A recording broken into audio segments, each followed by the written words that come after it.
Jesus told many stories, the parables and the Gospels, and some might say that he really didn't mean them.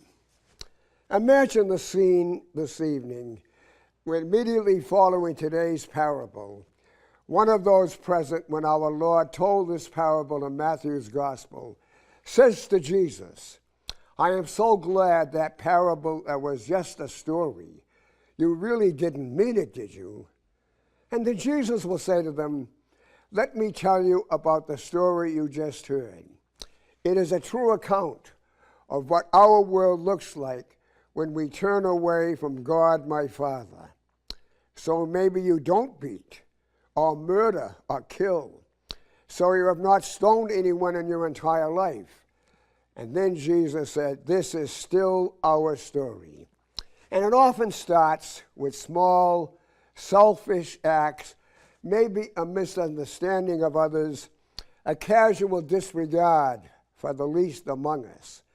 And then Jesus would say to the listeners, every one of these less than human inclinations that left unchecked would become later on acts of indifference to those in need. Maybe we would turn with hatred and disgust to those who are not like us. So Jesus knew those who first heard this parable would make their own conclusions, and many times falsely.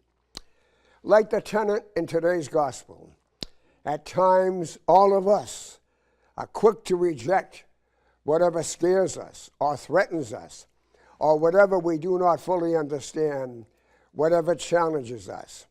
And so we must have the courage by our faith and our wisdom to go beyond our fears, to welcome Christ into our hearts, and always be aware that God calls us every day to that demanding task to live out the Gospels.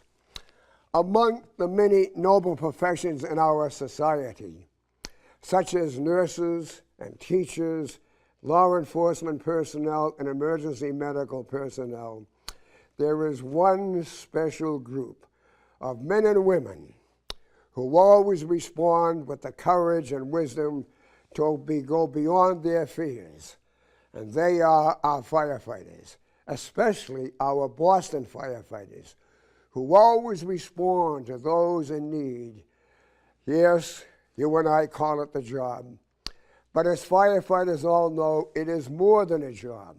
And I like to think that the firefighting profession is truly a ministry, responding to the call to save lives and property.